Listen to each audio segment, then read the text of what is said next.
G.GPE.7 talks about using our, so the standard is use coordinates to calculate the perimeter of polygons and then the area of triangles and rectangles.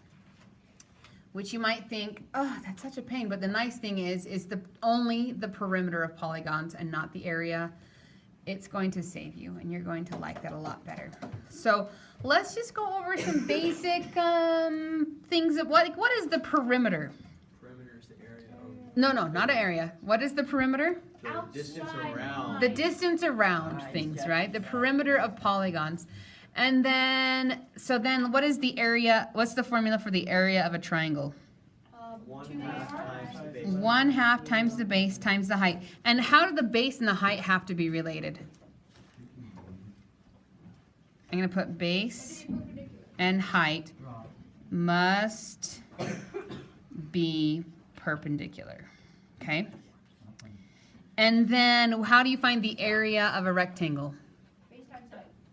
Well, base times height, when we call it length times by width, that's an L. Isn't that volume? Length times by width. If we did length times width times height, that would be volume, but we're only doing length times width.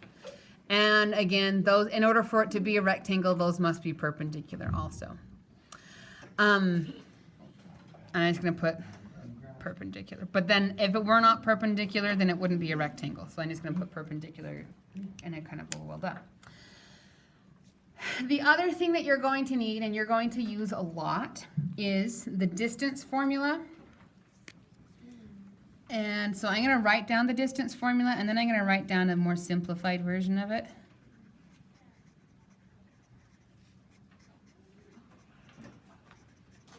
So the distance formula says that the distance between 2 points on a coordinate plane is the square root of x2 minus x1 squared plus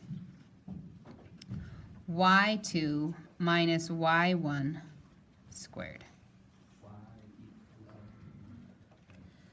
Which I think is an awesome formula, but sometimes students I've noticed kind of get lost with what in the heck that means. So this is my simplified version of the distance formula.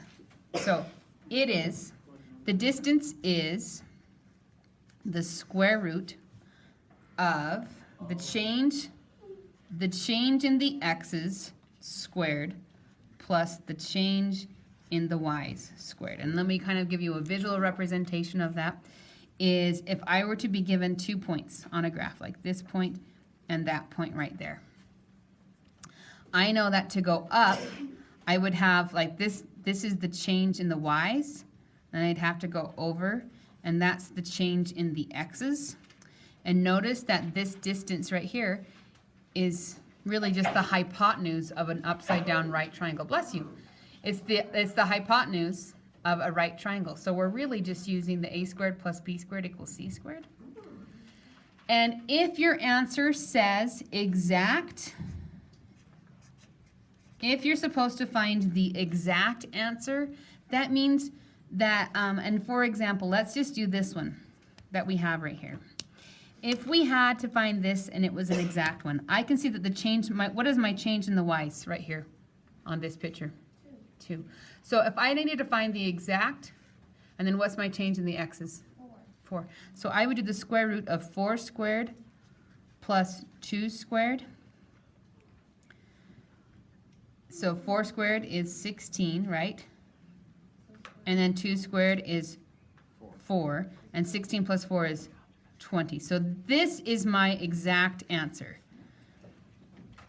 If I actually found the square root of 20 on my calculator, so square root of 20, whoa, clear. Square root of 20. Notice I get this crazy decimal thing.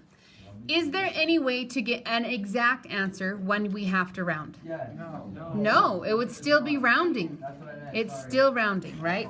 So this would be not exact. Not exact would be the 4.4721. And even if you went out as far as you possibly could, There's still more in the calculator. there's still going to be more. It's just that your calculator has to stop because it does. So this is bad. We have decimals are bad. When it says exact, we do not want decimals. Do we want decimals? No. We do want this. So really the only thing that you need to type in the calculator is this part, this 4 squared plus 2 squared. And because you have a brain and you can use it, you can simply type, you can simply draw the square root after. Wait, Yep. couldn't you just do the first equation because it makes more sense than the other ones? I don't know which equation you're talking. Does this equation make more sense to you? Then yes, you can. Just make sure that when you're doing this one, if the points that you have are negatives, that you put the negatives in parentheses. Lots and lots and lots of parentheses. Let me show you an example of doing the first one with parentheses. So let's say I wanted to find the distance. I know that we have, let's say we had a parallelogram. Some points to a parallelogram, and we are going to find the perimeter of this parallelogram.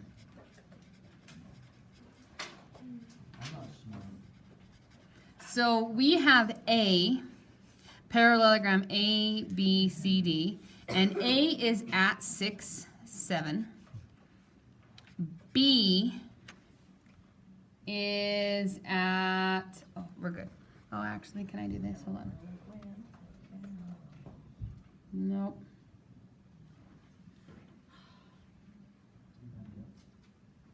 Okay. B is at 36, 7. Oh, just kidding. Well, it doesn't matter. B is at 36, 7. C is at 18, negative 8. And D is at negative 12, negative 8. You did this on Alex? Good. Good.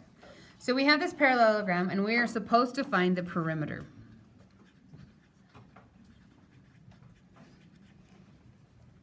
Now you could find a huge piece of graph paper and try to graph all these things, right? I think that would be take a long time, and I probably wouldn't want to do it. So instead, you can go like this. So let me show you, I will show you the formal equation way, and then I'll show you my kind of shortcut way. So formal equation way, I want to find the distance from A to B.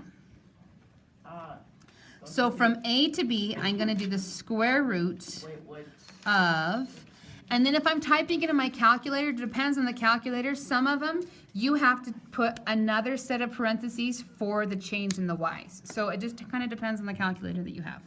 Most of them, you will have to put that second parentheses. And then we're going to have the change in the y. So how far is it from 7 to 7? Well, so we're going to do 7 minus 7 squared, because those are my y's.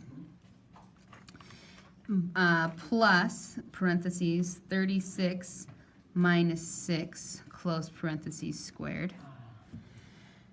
And then you can figure, oh wait, and then you have to close the parentheses again. Because you have two of them. Why is there two of them? Because one of them is for the change in the y's, and then one of them is for the entire thing. Oh, okay. And we actually don't want the square root because it would, then you'd get a decimal, and if you did put the square root first, then you could square it at the end. Okay, so then 7 minus 7 would be 0 squared, right? And what is 36 minus 6? 30 squared. And technically, we know that we can just put the square root at the end. So 0 squared is just 0, right? And what's 30 squared? Huh? 900. And so you could just put that, I think that's all you would have to do. It depends on the problem. I just put the square root of 900. And this is the exact answer. Wouldn't 30 be the exact answer too? Oh yeah. Is the square root and square root? Yep, exact. And then because the square root of this is actually a really easy one, it would be 30. Good. Okay. So we found one of the sides. And if this was A, B, this is what I do. I just draw any old parallelogram and I label A, B, C, D. And then I know that this one was 30. Notice I did not draw a fancy graph. I just drew a little tiny picture. Which other one is also going to be 30 long? Yeah, we know that this one right there is 30 long, right? Okay, so now what's a length that we do have to find? A to C or D. Let's do A to D. 4, 5, 6, And then we find the whole thing. So I'm going to do this now the way that I do it without doing the lots of parentheses. So from A to D, I look at A and I look at D. How far apart are 7 and negative 8? 15. They're 15. So I'm going to do 15 squared plus, and then how far apart are 6 and negative 12? 18. Do you guys see that? If you can't do that in your head, don't do it that way. Go back to doing the parentheses. But notice I skipped this whole big step up here, and I just went to right there. Wow. And then I can use my calculator. 15 squared plus 18 squared. So I would get the square root of 549, and sometimes it's good just to check the square root of that answer. And it's a crazy decimal, so I know that this is exact. Okay. Does that make sense? So this is the square root of 549. Question first? So when I was doing these on Alex, I figured out, so like for A, B, if either the x or the y is the same, you can just find the difference in the x or the y. But Uh-huh. it's not the same. Yeah, yeah. So like she can see like, look, the y's are the same, so you can just ignore that part. And then I can see that from 6 to 36, that's only 30. And then 30 squared is 900, and the square root of that is 30. So really this is the thing. That's what she's saying. Okay, so to find the total perimeter now, we'd have two of them that are 30, right? Because I have the one on the top and the one on the bottom. And then I add on two of them that are the square root of 549. So what is 2 times by 30? 63. So technically, this is the exact answer. This is exact. If you can do a decimal approximation, just type it in your calculator. So 60 plus 2 square roots of 549. And so the decimal approximation would be 106.9 units. Okay. Does that make a little bit of sense? Yes. Just using the Pythagorean theorem a lot, or the a squared plus b squared equals c squared a lot. So that's how you would do the perimeter, and you can do that perimeter for anything.